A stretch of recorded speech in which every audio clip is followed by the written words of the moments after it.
All right. So let's see. You've been here almost like what, 35, 40? Yeah, almost 40, 40 years. You on the caravan too? Well, just a short part of it was Okay. from L.A. to San Francisco. Yeah. I was on it.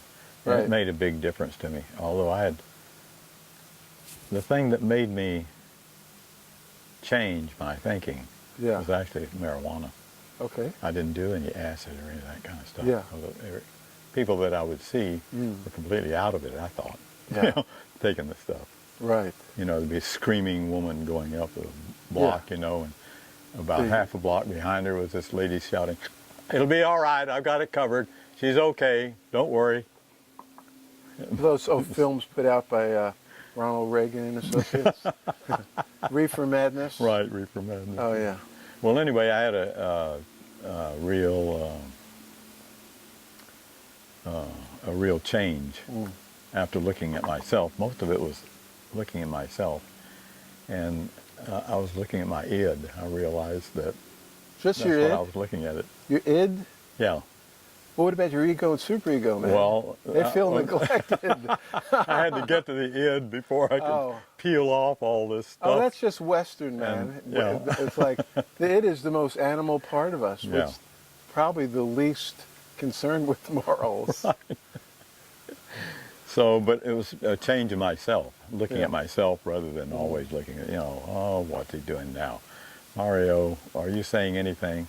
Well, he was saying things because there were thousands of students and other people that just started. Mario, did you say?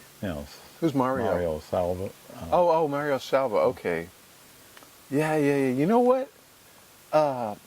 There's a judge who I went before in Oregon, named Michael Marcus, who was down there a part of the movement too. And rumor has it that he smoked a joint. Never mind. Edit. All right, on to the next subject. So anyway, I'll cut that one out. Oh yeah, I was just going to finish this little story about Telegraph Avenue, and they're out there with their jackhammers and everything. One thing I just got to say is I am so jealous. I miss this stuff. Oh my God!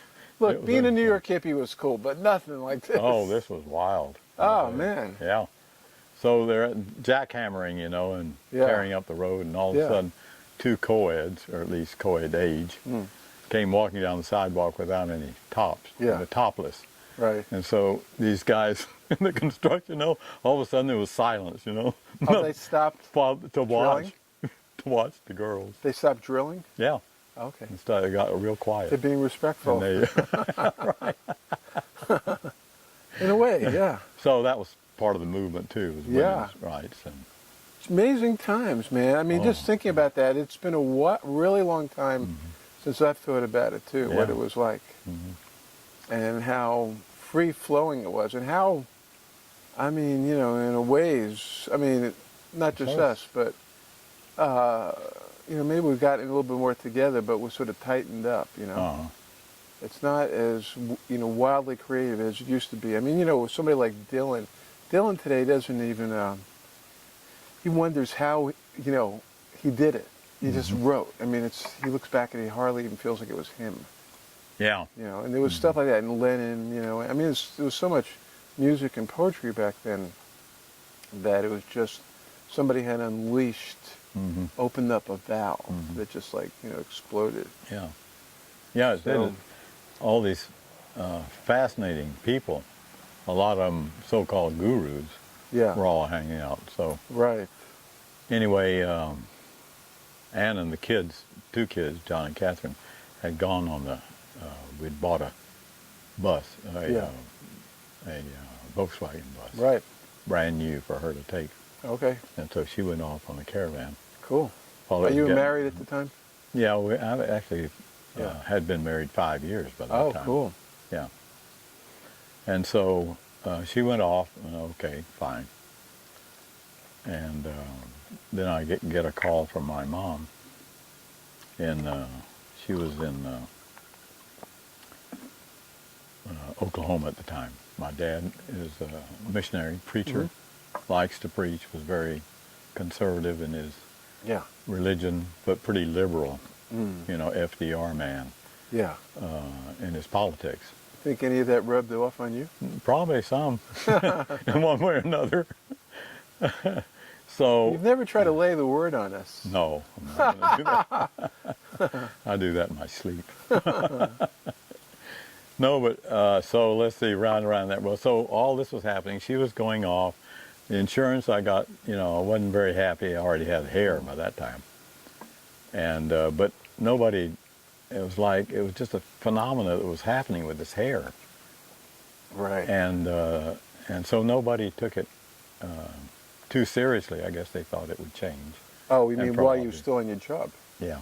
Oh, okay. So I'm still out there doing the insurance. Looking like business. that, except your hair was a little darker?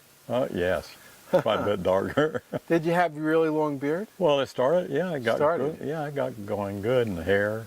You see, I bet your sales went up, man. People must have trusted you more. They were little sales, but I was really a business business insurer. I insured, you know, big companies and stuff.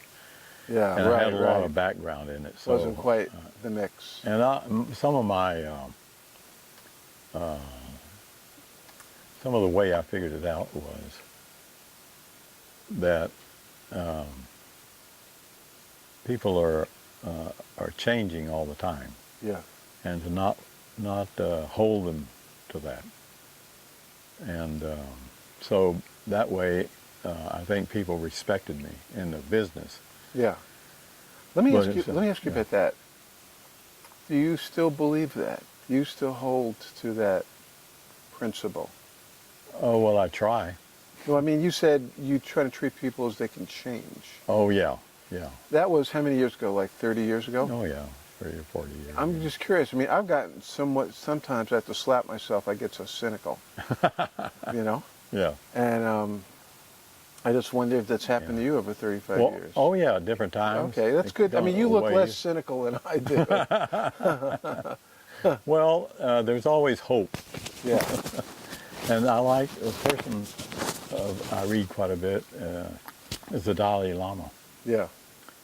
Because he speaks of kindness and things like that, and he's nonviolent. Yeah. And he doesn't want to. He wants to try to circumvent the violence. Yeah. And has a hard time, and he started about the time we were here, I guess. Right. Something like that. So. Yeah.